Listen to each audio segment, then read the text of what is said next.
piment, du thym, de la garrigue, un peu de safran et 1 kilo de figues, voulez-vous pas vrai? Un beau plateau de pêche ou bien d'abricots. Voici l'estragon et la belle échalote et le joli poisson. Vous les sentez les vacances, les oui. parfums de vacances. De la garrigue. Avec Karine Tessandi, on s'intéresse au barbecue. Mais attention, on ne vous fait pas un barbecue avec de la grosse grillade. Je ne sais pas d'ailleurs pourquoi je prends l'accent. Oui, on ne sait pas. Parce que je pense que le barbecue évoque quand même cette idée de sud, de chaleur. Bah non, oui. c'est un barbecue très très diététique. Bah on a oui. fait de la soupe de tomates. Bah oui. Hein, on a fait Des petits merlans. Oui. On a fait une côte de bœuf avec des graines de café. Oui. Ça, c'était quand même surprenant. Oui. Et aujourd'hui, figurez-vous qu'on s'attaque au poulet à la provençale. Absolument, on s'attaque au poulet et alors là je dis méfiance. Le poulet au barbecue, il peut très vite brûler. Pourquoi? Parce que la peau du poulet est assez grasse. Ouais. Donc si vous la mettez directement sur des braises ou sur un feu très très chaud, il risque de brunir trop rapidement, surtout les cuisses, et de ne pas être cuit jusqu'à l'os. Voilà. Donc hélas. on a le mauvais goût et en plus on n'a pas la bonne cuisson. Exactement. Donc, ce qu'on va faire, déjà, c'est qu'on va prendre 2 précautions. La première, c'est de faire une marinade. La marinade, on en a parlé hier, c'est vraiment indispensable pour éviter le dessèchement de notre poulet, puisqu'on va faire le choix de le cuire doucement mais sûrement. Il ne faut pas qu'il se dessèche. Et on va éviter aussi de carboniser la surface du poulet. Ça, c'est essentiel.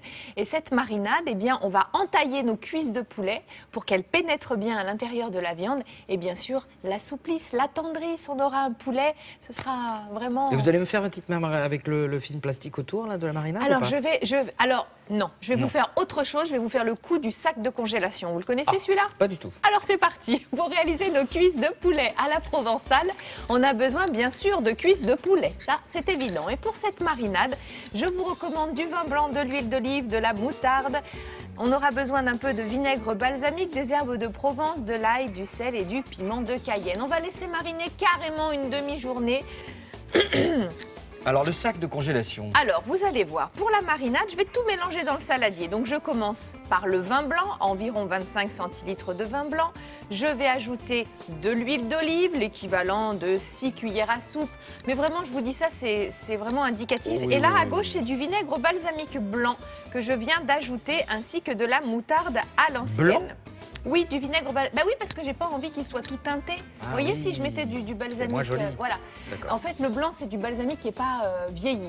Alors, je vais ajouter également des herbes de Provence, du piment de Cayenne, du gros sel, ainsi que de l'ail. Alors, je vous fais un petit résumé.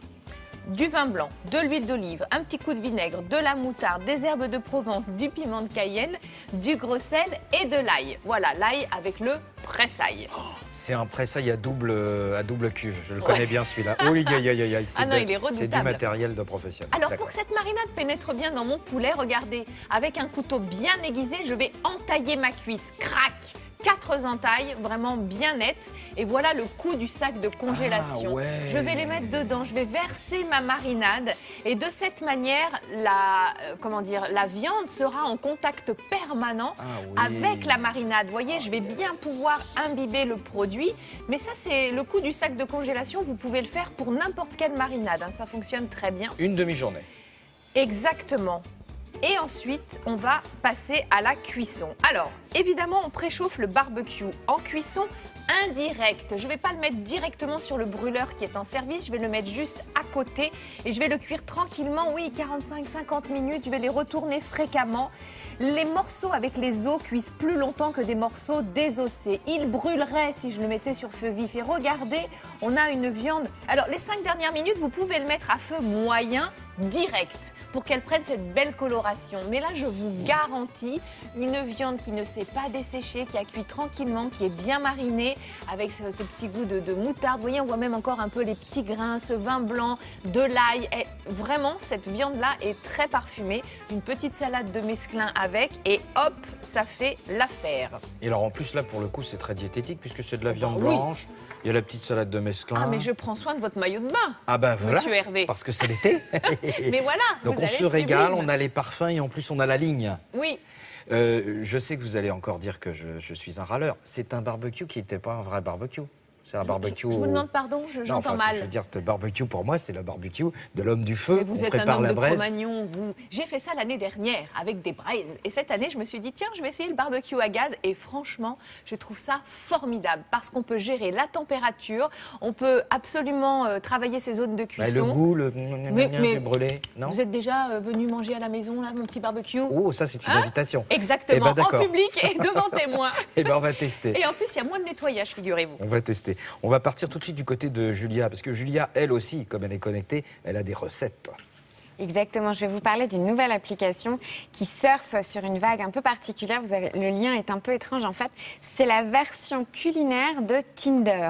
En gros, vous savez, Tinder, millions d'utilisateurs avec son fameux geste de glisser de gauche à droite pour valider quelqu'un ou refuser quelqu'un. Eh bien, ça fonctionne tellement bien que de nombreux sites et de nombreuses tendances s'en inspirent. Et du coup, je vous propose cette application qui s'appelle Tinder, évidemment. Et vous êtes libre de créer votre livre de recettes à vous, virtuelles, en choisissant ou en rejetant une recette que vous allez trouver de gauche à droite. Ça fonctionne très bien du coup parce que ça surfe sur exactement le même genre d'idées, le même genre d'esprit du on prend, on jette, que je cautionne pas terriblement. Forcément. Oui, voilà, non, je pense parce que qu'on ça dit quand même que s'entend malheureusement. Mais voilà, cette application. recette Tinder pour le coup propose des recettes qui sont assez intéressantes et assez faciles pour que vous fassiez votre livre de recettes. Ça c'est bien. Tinder, je suis vraiment pas fan.